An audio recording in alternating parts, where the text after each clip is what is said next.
Well, folks, here we are. We stand at the abyss, right? This should be the last lecture of AP Chem. So let's get to it. Remember, up to now we've been talking about galvanic cells, and we've been talking about uh, redox reactions that are all happening spontaneously, right? But what happens if we get a situation where we are trying to force a non-spontaneous reaction to occur? Um, well, we can actually do that if we add a little power, right? So here we go. The electrolysis of aluminum chloride, Octulieber. I don't know what electrolysis is, so I think we need to start with some notes. Are you ready? The last notes of the year. Let's go with a 6. Electrolysis, electrolysis. Aren't you going to miss me sounding out every one of my words? Good. Electrolysis. So recall, right? In a galvanic cell, we have a spontaneous redox reaction, right? That means it's thermodynamically favored. That means my delta G is less than 0. That means my E is greater than 0, right? So just remember that. Now, what happens though if we want to, so what happens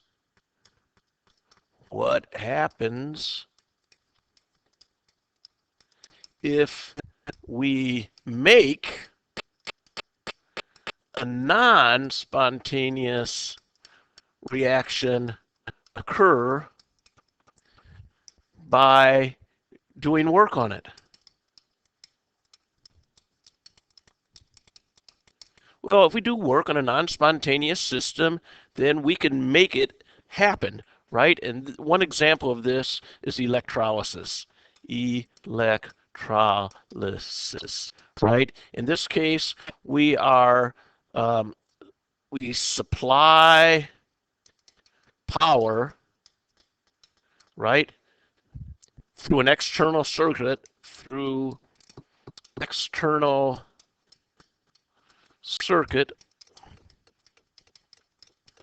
to make a non-spontaneous redox reaction occur. All right, cool. So let's take a look at this. Let's draw an illustration. Let's illustrate this illustration. So let's say we want to make magnesium. So I mean, our typical thing, right, is if I have magnesium and chlorine, right? If I have magnesium and chlorine, my magnesium is going to oxidize, and my chlorine would reduce, right? I would get chlorine gas going to plus 2 electrons, going to 2 chlorides, right? Good. And we know this is, I mean, we can actually check. You guys want to check this out and find out what my standard potentials are? Let's go back here. What's my magnesium? Oops. Magnesium, and we know it's going to be a big number. Magnesium, where's my magnesium? Magnesium is a negative 2.37 volts. And my chlorine, where's my chlorine? Right here, 1.359 volts. Right. So my chlorine has a very high reduction potential. So that means it's going to reduce. My magnesium has a very low reduction potential. So it's going to oxidize, right? So this would be how it would occur. We'd have my magnesium solid plus chlorine gas is going to form magnesium 2 plus 2 chlorides, right? So that would be the spontaneous process. What if I want to flip that? What if I want to make the reaction come this way so that I could plate out, make solid magnesium? Well, I could do that, right? So let's do it. Here we go. Here we go. So I'm going to come over here, and I'm going to have a cell, and I'm going to have an electrode, and I'm going to come over here and have a cell and an electrode, right? And over here, I am going to have my I'm going to put my magnesium on this side, right?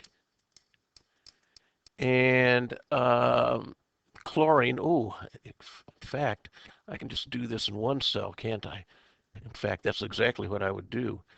I would, oops, oh, whoa, whoa, whoa, whoa, whoa, whoa. Go back up here. I don't need two cells. All right. What I would do is I would do this, make one cell. I'll put in magnesium here, and I'm going to put in a source of power here, and I'm going to have another electrode here, and I'm going to call it platinum. And we'll just let platinum, and what that will be, this is an inert electrode. And so it will not react. And then I'm going to have magnesium 2 plus here and chlorides here, right? Good. And so what we said, I could make this thing go in reverse if I put in power. And the question then is, how much power do I need to put in here? Now, so that's what we're going to do. We're going to force power to come in here. We're going to push my electrons this direction. And by doing so, I will start making my magnesium reduce, which is not spontaneous. And when it reduces, it's going to form solid. So I'll start plating magnesium on this electrode. At this electrode, what's going to happen? My chlorines are going to come here. They're going to start giving off electrons. And when they give off electrons, those chlorides, will give off 2 electrons, and they'll reduce. No, they won't. They will oxidize, and they'll form chlorine gas, and I'll start getting some chlorine gas here. And if I am smelling this, well then, ugh, I just knocked myself out forever for the deep sleep. Ugh. So don't, never stick your head over magnesium chloride electrolyzing. All right? Good. So that's kind of the general idea. What is the actual problem that we can do with this? So here's a calculation. So let's calculate the grams of magnesium, grams of solid. We're going to calculate grams given time and amps, current. All right. So if they give us times and amps, we can calculate this. Okay, so let's talk about the general process. Well, the first thing we want to get are coulombs. And coulombs are going to be equal to time, seconds, times your amps. All right? Second time amp. Amps are current. So you might see this as Q is equal to, on your AP equation sheet, this is written as I amps equals Q coulombs over T time. So this would mean current is equal to your charge over your time. Okay, I like to think of it as more coulombs equal, it would be amps equal coulombs over seconds. All right, so first thing you want to do is get your coulombs. And then you have to remember, hey, coulombs we know can be converted to moles of electrons. Moles of electrons equal coulombs divided by 96485, right? My 96485 by definition is the 1 mole of electrons equals 96485 coulombs. Good. So if I take my coulombs divided by 96485, that gives me moles of electrons. Then based on my stoichiometry, I can get moles of my solid, moles of my X, using stoich and moles of Coulomb, moles of electrons, right? And then D, once I have moles of X, I can get grams of X, which will equal my moles of X times my grams per mole of X, right? Good. So here we go. What's for the heck of it? Let me make up some numbers here. I'll tell you what, we don't have to make up numbers. We've got one right here, don't we? Oops, there we go. So I have aluminum chloride. Draw the electrolytic cell. Okay. Let's see. Do I have another one coming up for you guys? Yeah, okay, good. So here we go. Let's draw my cell. I've got, I'm going to put in a couple electrodes. I'm going to put in a power supply, and I'm going to run my circuit through the power supply. This is going to be aluminum. I like to use platinum as an inert electrode. We're going to have some aluminum chloride solution, right? I'm going to have my chloride and my chlorine gas bubbling up here. I'm going to force my electrons to go this way, which means I'm going to start plating out my aluminum from here. My aluminum is going to come here and plate on top of that. And so that would be what this looks like. How many grams of aluminum will be produced? All right, here we go. So first thing, I'm going to get my coulombs. Coulombs are equal to amps times seconds. I have 1 hour times what? 60 minutes per 1 hour and 60 seconds per 1 minute. So that looks to me like that is what? 360. Would you buy that? 60 times 60? I think that's 60 times 60. 60 times 60. Yeah.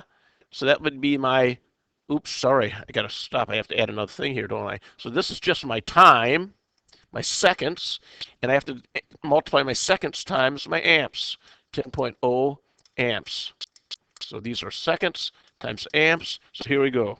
I have 60 times 60 times 10, and I have 36000 coulombs. Now I want to convert my coulombs to moles of electrons. Moles of electrons are going to equal 36000 coulombs times what?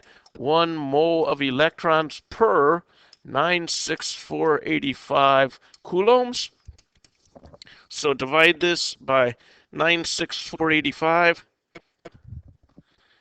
divided by 96485, and I get 0.373 moles of electrons, right? Good. Now, how do I convert my moles of electrons to aluminum? Well, what do I know? I have aluminum plus 3. That means it requires 3 moles of electrons to produce 1 mole of aluminum. It's a 3 to 1 mole ratio. So my moles of aluminum solid will equal 0.373 moles of electrons times what?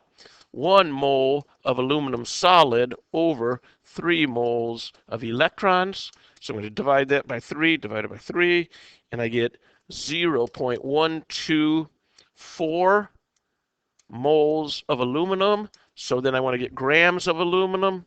Grams of aluminum equal 0.124 moles of aluminum times my molar mass of aluminum. What do my old eyes tell me that is? Oh my gosh. Ooh, I can't even read that far. I need to grab a periodic table from my desk here. Okay, here we go. Aluminum is what? 26.98. Oh, I should have had that memorized. 26.98 grams per mole. So times 26.98, and I get 3.4 grams of aluminum would be plated out. All right. Okay, so that's a piece of cake. Let's see if you guys can do one. Here it is. Magnesium chloride. Ha ha ha. We've seen that before. All right, you guys do it. Bring me back when you're ready. All right, here we go. What am I going to do? I'm going to calculate my coulombs. So my coulombs will be what? I have 4.00 times 10 to the third seconds times my amps, 60.0 amps. So are you ready? Here we go. 4 times 10 to the third times 60.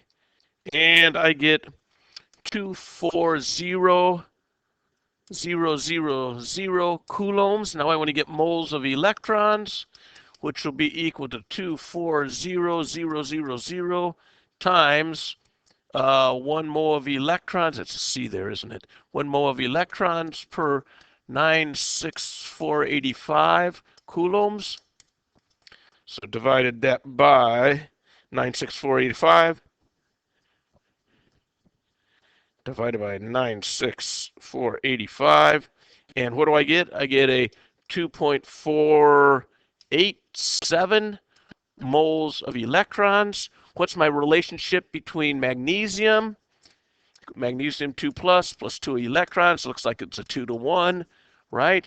So then I want to get my moles of magnesium, which will be equal to 2.487 moles of electrons times what? 1 mole of magnesium per 1 mole of electron, not 1 mole, 2 moles of electrons. There we go. Ach, the Liebe, das könnte schlecht sein. That could be really bad.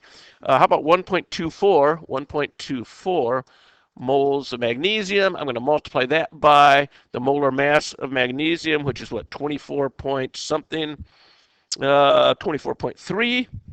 So then I'm going to get my grams by multiplying this by 24.30 grams per mole. So times 24.30, and I get 30.2 grams of magnesium would be required, or would be plated. All right, you guys do the next one. How many seconds would be required to produce 50 grams?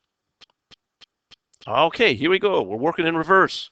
So now I have 50 grams of magnesium times what? 1 mole for 24.3 grams. So 50 divided by 24.3.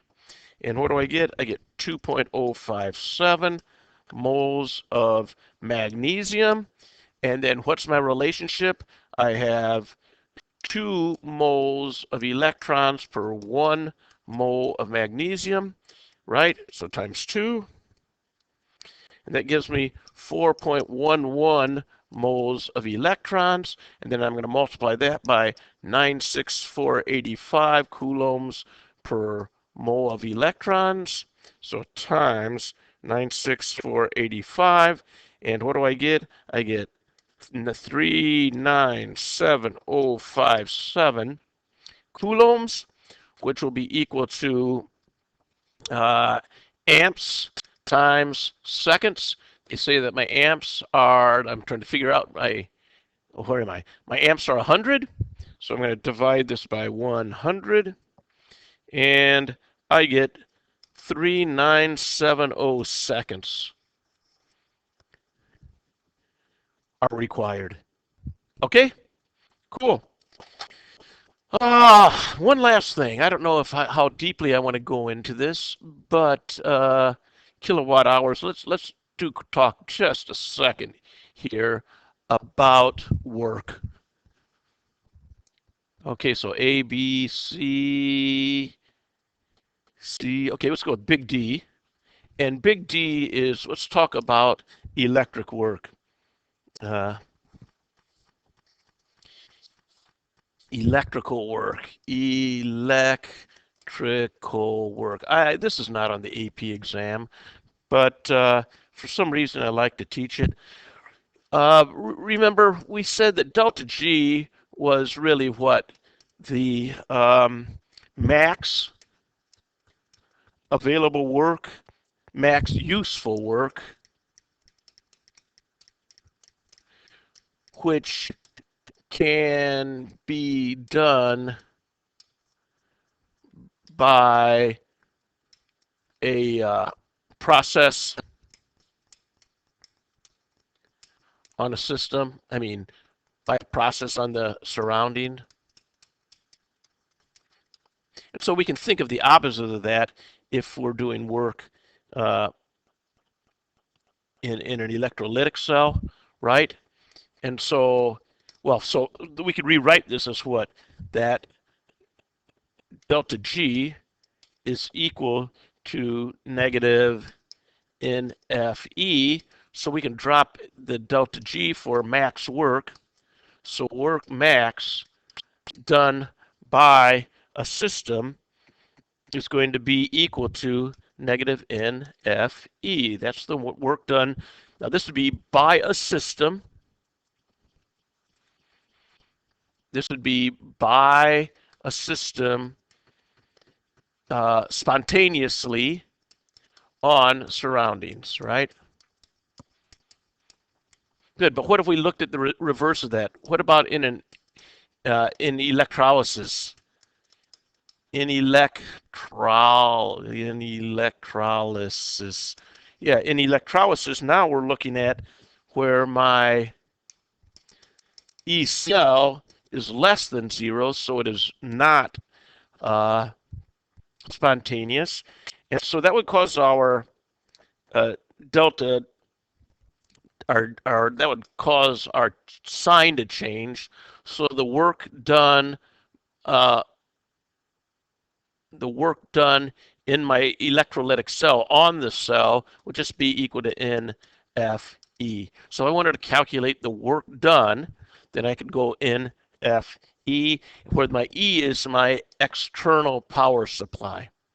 All right, and then the only thing you have to worry about here is some units. All right, so the units of this, it's kind of strange, but we deal with some units. So out of this, we're going to get what? Volts. So from this equation, we're going to get, excuse me, we're going to get joules. We're going to get joules, right? And so my joules are, we get a watt is equal to 1 joule per second. And then volt, I think we already know this, is equal to a coulomb, a joule. Wait. My joule per coulomb. Good, there we go. And then a kilowatt hour. A kilowatt hour is equal to 3.6 times 10 to the 6th joules. All right, so that's just numbers. I don't know how important that is anymore, but let's go ahead and see if we can use it here to finish off this. I have electrolysis. How many kilowatt hours are required to produce 1 kilogram at a when I have 4.5 volts applied? Okay, so what do we know? My work is going to be NFE external. So if I have aluminum, that means I have aluminum 3 plus. It's going to require 3 moles of electrons to go to aluminum. So that means that's my N. So my work is going to be N 3 times 96485 joules per volt mole, right? Times my 4.50 volts, right? So then that'll give us joules per mole. So you ready? 3 times 96485 times 4.5 gives me 130.2547 joules per mole. All right, and they want to know kilowatt hours, right? So I have my joules. How do I convert from joules to kilowatts? Well, a kilowatt hour is equal to my joules per mole, right? Times, what did I say? 1 kilowatt hour per 3.6 times 10 to the 6 joules.